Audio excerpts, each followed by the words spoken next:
ሰላም ጤና ይስጥልን አድማጭ ተመልካቾቻችን ከኢትዮጵያ ዜና አገልግሎት የሐምሌ 30 2018 ዓመተ ምህረት የዕለቱን አበይት ዜናዎች ይዘን ቀርበናል። በቅድሚያ ማርስተ ዜናዎቹ ባህር ዳር የልማትና የእድገት ምሳሌ ሆና እንድትቀጥል የተጀመሩ የኢኮኖሚና የመሰረተ ልማት ስራዎች ተጠናክረው እንደሚቀጥሉ ጠቅላይ ሚኒስትር ዶክተር አብይ አህመድ ገለጹ። በ2019 በጀት ዓመት ከማዕድን ዘርፍ 6.7 ቢሊዮን ዶላር የውጭ ምንዛሬ ለማግኘት መታቀዱን የማዕድን ሚኒስትር ኢንጂነር ሀብታሙ ተገኝ ገለጹ።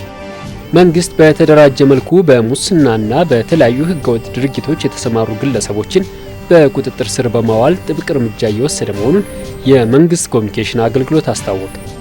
በሀገራዊ ምክክር ጉባኤ ተግባራዊ የተደረገው የተመካካሪዎች አደረጃጀት ሁሉም ለሀገር የሚበጀውን ሀሳብ እንዲገልጽ ከማስቻሉም በላይ አሳታፊነቱን ይበልጥ ለማረጋገጥ እድል የፈጠረ መሆኑን ተመካካሪዎች ገለጹ። የሚሉት የዕለቱ ዋና ዋና ዜናዎቻችን ናቸው።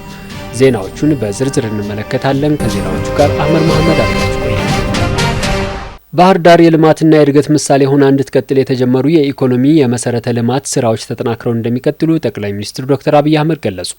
ጠቅላይ ሚኒስትር ዶክተር አብይ አህመድ በባህር ዳር ከተማ የደጃዝማች በላይ ዘለቀ ዓለም አቀፍ አውሮፕላን ማረፊያ ተርሚናል ዛሬ መርቀው ከፍተዋል። ጠቅላይ ሚኒስትሩ በምርቃቱ ላይ ባደረጉት ንግግር ባህር ዳር በተፈጥሮ ውበቷና በታሪካዊ ሴቶቿ ለኢትዮጵያ ብቻ ሳይሆን ለጠቅላላ የአፍሪካ አህጉር የልማትና የእድገት ምሳሌ መሆን የምትችል ከተማ መሆኗን ገልጸዋል። ከተማዋ ከ100 ዓመታት በፊት በሸዋ በወለጋና በጎንደር መካከል ይደረግ ለነበረው ከፍተኛ የንግድ እንቅስቃሴ እንደ ዋና መሸጋገሪያ ድልድይ ሆና ስታገለግል መቆየቷን ያወሱት ጠቅላይ ሚኒስትሩ ይህም ታሪካዊ አሰፋፈር ለክልሉ ኢኮኖሚያዊ እንቅስቃሴ ትልቅ መነሻ መሆኑን አስረድተዋል። በጎርጎራና በባህር ዳር መካከል የነበረውን ጥንታዊ የንግድ የቱሪዝም ትስስር ለማጠናከር በርካታ ስራዎች መከናወናቸውን የጠቀሱት ጠቅላይ ሚኒስትሩ የጎርጎራ ሪዞርትና የፈለገ ጊዮን ፕሮጀክቶች መገንባታቸውን በማሳያነት ጠቅሰዋል። ባህር ዳር ከቱሪዝም በተጨማሪ በኢንዱስትሪው ዘርፍ ከፍተኛ አቅም ያላት በመሆኗ የኢንዱስትሪ ፓርክ እንደተገነባላትም ነው የጠቀሱት። ከተማዋ በሀገር ደረጃ በምሳሌነት የሚጠቀስ የውስጥ ለውስጥ መንገድ ዲዛይን ግንባታ ያላት መሆኑን ጠቁመዋል። አዲሱ የአውሮፕላን ማረፊያ ተርሚናል ግንባታ በተመለከተም ቀድሞ የነበረው አሮጌ ተርሚናል በግጭት ምክንያት ጉዳት ቢደርስበትም በችግሩ ከመበሳጨት ይልቅ አጋጣሚውን ወደ እድል በመቀየር ለቀጣይ ትውልድ የሚሻገር የተሻለና የላቀ ተርሚናል መገንባት መቻሉን ተናግረዋል። በ2019 በጀት ዓመት ከማዕድን ዘርፍ 6.7 ቢሊዮን ዶላር የውጭ ምንዛሬ ለማግኘት መታቀዱን የማዕድን ሚኒስትር ኢንጂነር ሀብታሙ ተገኝ ገለጹ። ሚኒስቴር መስሪያ ቤቱ የ2018 በጀት ዓመት የስራ አፈጻጸምና የ2019 በጀት ዓመት እቅድ ላይ ግምገማ አካሂዷል። የማዕድን ሚኒስትሩ ኢንጂነር ሀብታሙ ተገኝ በወቅቱ የማዕድን ዘርፍ ከአምስቱ የሀገሪቱ ዋና ዋና የኢኮኖሚ ምሰሶዎች አንዱ መሆኑን ገልጸው ባለፉት ዓመታት የዘርፉ እድገት ከጊዜ ወደ ጊዜ በፍጥነት እየጨመረ መምጣቱን አመላክተዋል። በዚህም በተጠናቀቀው በጀት ዓመት ከዘርፉ 5.7 ቢሊዮን ዶላር የውጭ ምንዛሬ ማግኘት መቻሉን ገልጸዋል። ኢትዮጵያ የተፈጥሮ ጋዝ ለመጀመሪያ ጊዜ ማውጣት የጀመረችበት በተጠናቀቀው በጀት ዓመት መሆኑን ጠቁመዋል።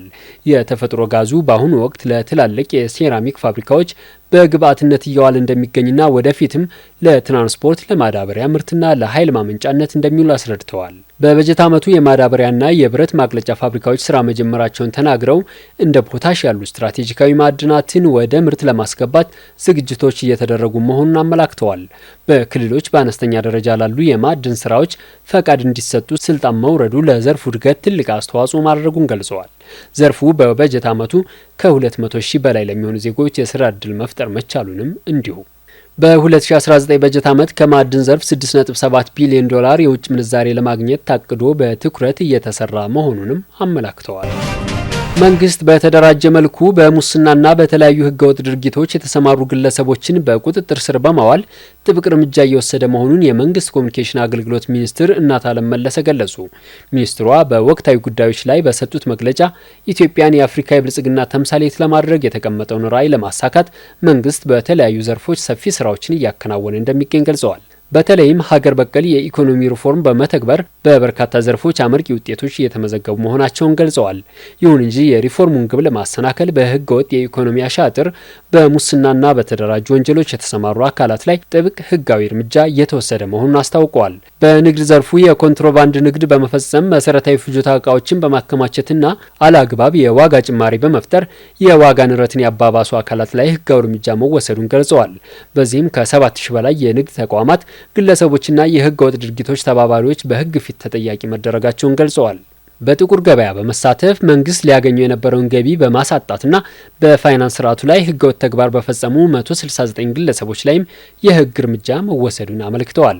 እንዲሁም ያለ ፈቃድ የስፖርት ውርርድ ቤቲንግ በማከናወን በህብረተሰቡ ላይ ጉዳት ያደረሱ 36 ድርጅቶች እንዲዘጉና በህግ ተጠያቂ እንዲሆኑ መደረጋቸውን ገልጸዋል። በህገወጥ የማዕድን ሀብት ዝውውር ላይ የተሳተፉ 138 ግለሰቦችም በቁጥጥር ስር በማዋል የህግ የበላይነትን የማስከበር ስራ መከናወኑን አስታውቀዋል።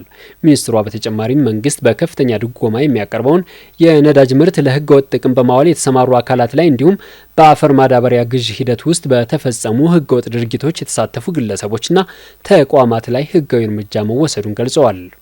በሌላ በኩል በህገ ወጥ የሰዎች ዝውውር ውንጀላ ላይ የተሳተፉ 8 ከፍተኛ የመንግስት ኃላፊዎችን ጨምሮ ኤጀንሲዎች፣ ደላሎችና ሌሎች ተባባሪ አካላት በህግ ተጠያቂ መደረጋቸውን ጠቁመዋል።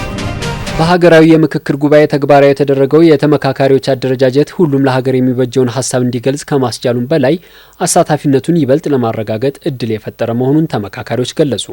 ተመካካሪ መሰረት ማቴዎስ ለኢዜአ እንደገለጹት ተመካካሪዎች በተፈጠረላቸው አደረጃጀት ሀሳባቸውን በነጻነት እየገለጹና በተቀራረቡ ሀሳቦች ወደ መግባባት እየመጡ መሆኑን ተናግረዋል። ምክክሩ ለሀገር አንድነትና ሰላም መጽናት ከፍተኛ አስተዋጽኦ እንደሚያበረክትም ያላቸውን እምነት ገልጸዋል። ሌላኛው ተመካካሪ ዶክተር አስቻለው አደራ በበኩላቸው ተመካካሪዎች ትልቁን ሀገራዊ ማዕቀፍ በማሰብ ለሀገር የሚበጁ ሀሳቦች ላይ ወደ መግባባት እየደረሱ መምጣታቸውና ምክክሩ በበጎ መልኩ እየተካሄደ መሆኑን ተናግረዋል።